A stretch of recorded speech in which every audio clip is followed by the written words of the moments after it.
habits and lifestyle, like eat better, sleep better, move better, think better. It's the Health in the Real World podcast. It's time to start the show with Chris Janke as your host. Here to give you everything that you need when it comes to fitness strategies. We keep it simple and easy. It's your roadmap to get healthy. You don't need equipment and you don't need a gym. Just the right strategies to get you fit and trim. Hello and welcome to Health in the Real World. I'm Chris Janke. We're here today with Rob Pacas. Rob is the founder of fitnessinabag.ca, and he'll talk to us about that a little bit today. Really curious about that. He's up in Canada. And Rob, welcome. Appreciate it. Chris, thanks for having me on.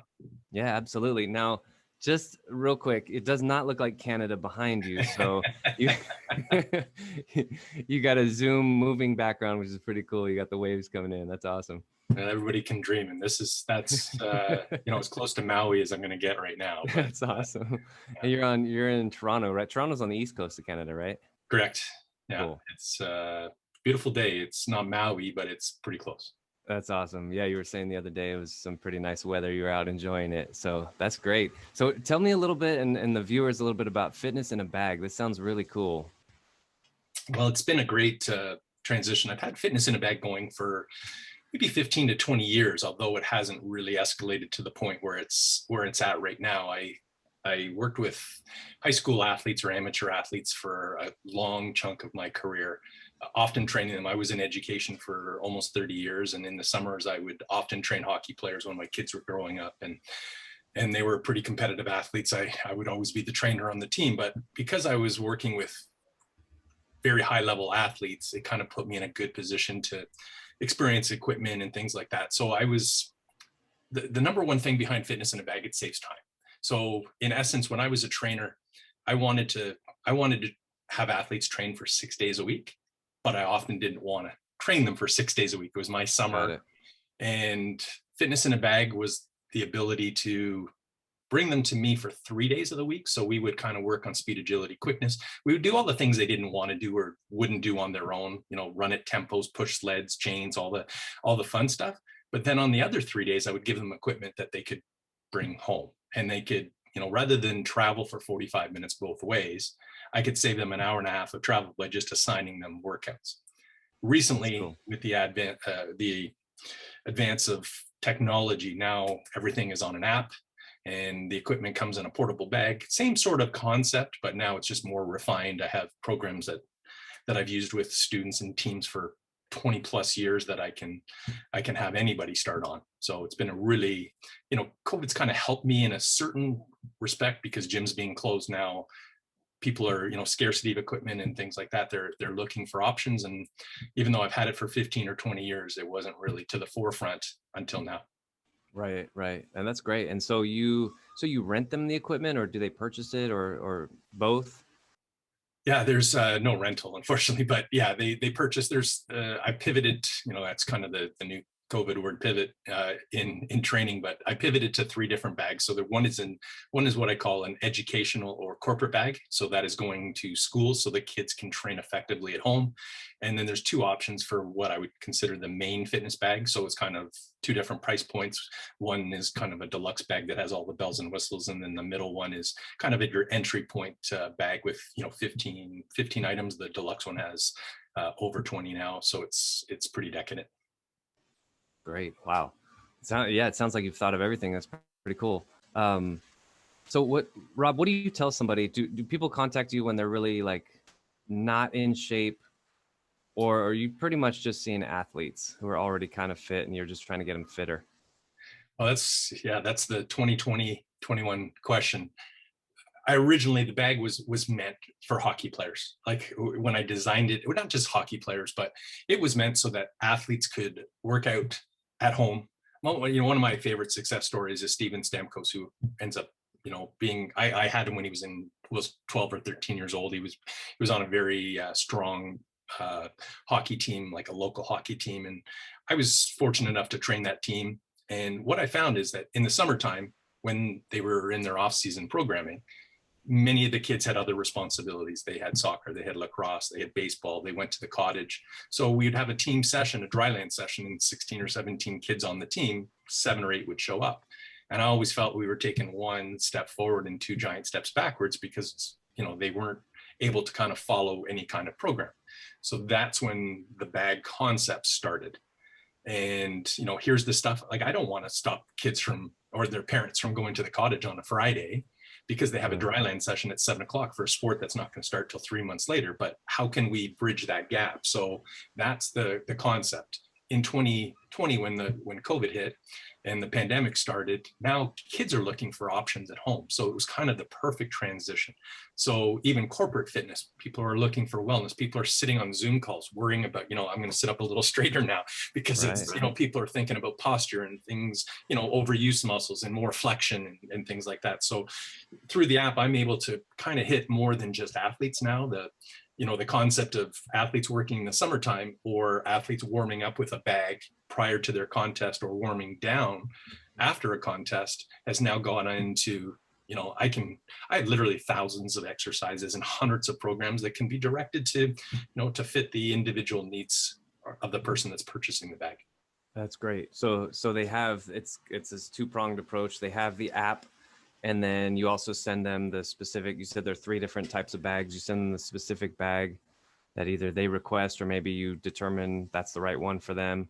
And the bag and the app kind of match up. So every exercise that you give them in the app, they have the equipment right there in the bag. Absolutely. And the best thing about it too is I can use programs that don't even have equipment that's in the bag. So one of my favorite pieces of equipment personally is a medicine ball. But it's not included in the bag because of the shipping costs. If I'm going to ship it to you, it's probably better for me just to kind of say, okay, this is, you're in the States, so like a Dick's Sporting Good and stuff like that, rather than you pay for the price of a medicine ball being shipped. But yet I can still send you medicine ball activities that have nothing to do with the bag. So I brought in my 30 years of teaching and filming kids and trying to figure out what works, what doesn't work. And I've just created lots of programs and then have tried to fit it into the individual needs. Everybody has different dreams. Like, again, I kind of deal with sports and younger kids. And, they want the A on their chest or the C on their chest, or they want more time, or, they want to make a certain team. And I try to answer the question, what now? So what happens if I'm not the C or the A, or how come I'm not getting the ice time, the court time, the field time? How can I help bridge that process? And most often I get kids when they're around 12 years old, and I take them up to the point where, the bag is as a family bag as well. Like it just, multiple siblings can use it, and it's mom and dad can use it. And I'd sometimes drop off my son at a hockey rink, and then I'd go to the playground and I would crank out a workout for a little while myself. And then I go back and still socialize with the parents and things like that, and feel really good that I got a little bit of a workout in with my portable bag, but yet I didn't miss out on the parent time and stuff like that, which is still really important in your kids' development.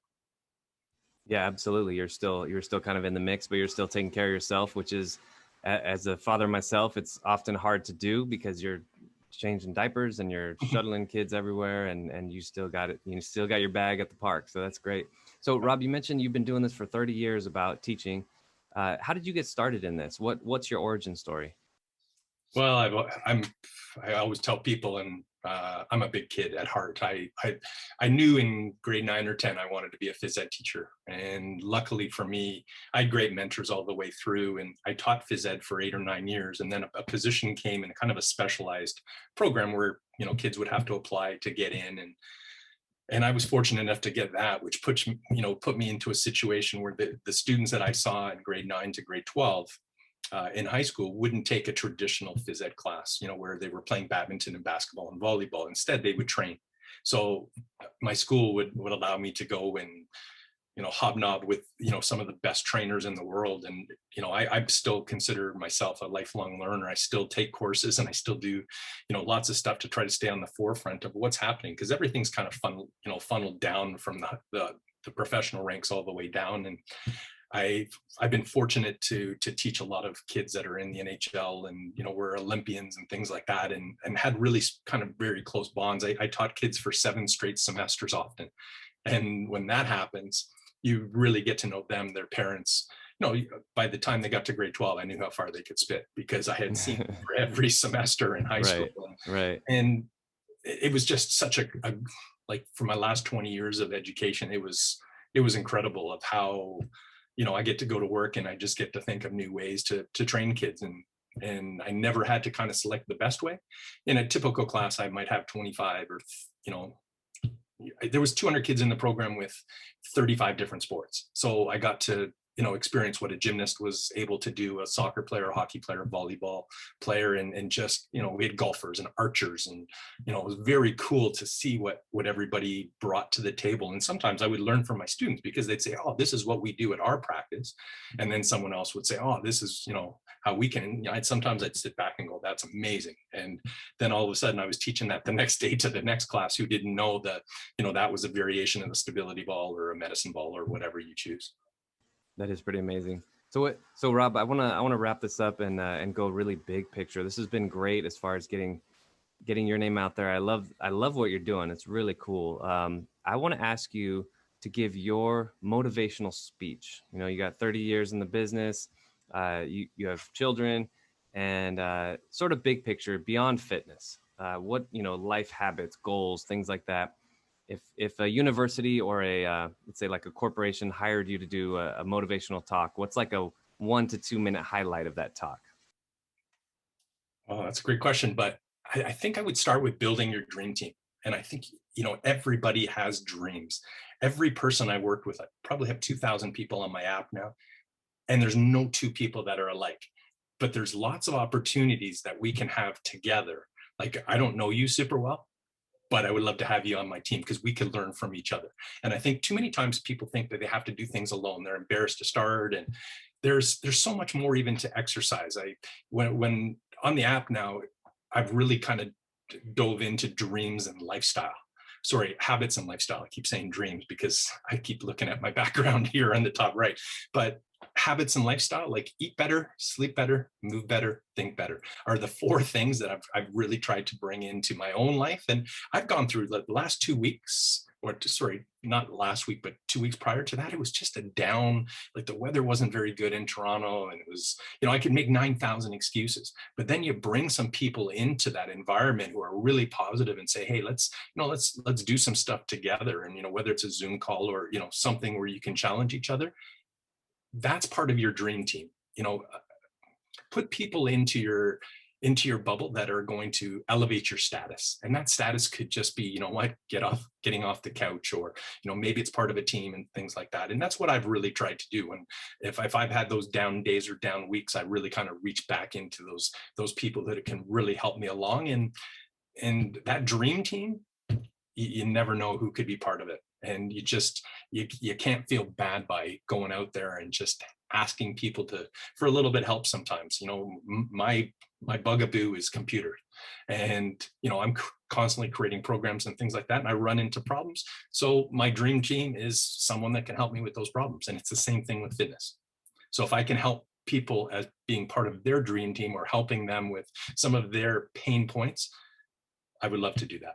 And I thank you for doing what you're doing, because it's another great way to get these messages out there to a lot of people. Yeah, no problem. I love doing it, and I agree with you 100%. Building that dream team, networking, getting into your strength, and helping others with your strength, and then they help you with their strength, and it's just a win-win. I'm all about the win-win. So Rob, tell people how to get in touch with you, how to get started with Fitness in a Bag, how to learn more information, social media, website, all that good stuff. Yeah, the website is fitnessinabag.ca. And all my social media links are connected onto that website. So whether it's Facebook, Instagram, LinkedIn, I've tried to, I just recently hit 30 playgrounds in 30 days just to show people, in this pandemic, playgrounds just kind of opened in Toronto. They were closed there for a couple of days, and then all of a sudden they opened. So I thought, why not? I went to a different playground for 30 straight days. I showed people 3 exercises. So that's all on my social media, because I'm all about giving. It's all about getting kids moving right now and off screens and all that kind of stuff. So I would just start with my website at fitnessinabag.ca, and then you can follow me on all the social things. And, I'd love to connect with anybody that's looking for, some help in achieving their dreams. That's great. All right. Well, Rob Pacas, thank you so much. Fitness in a Bag. Really appreciate you joining me today on Health in the Real World podcast. Cheers, Chris. Thanks, man. Thanks for listening to the Health in the Real World show. Make sure to like and subscribe and comment down below. Visit mycorebalance.com to learn more.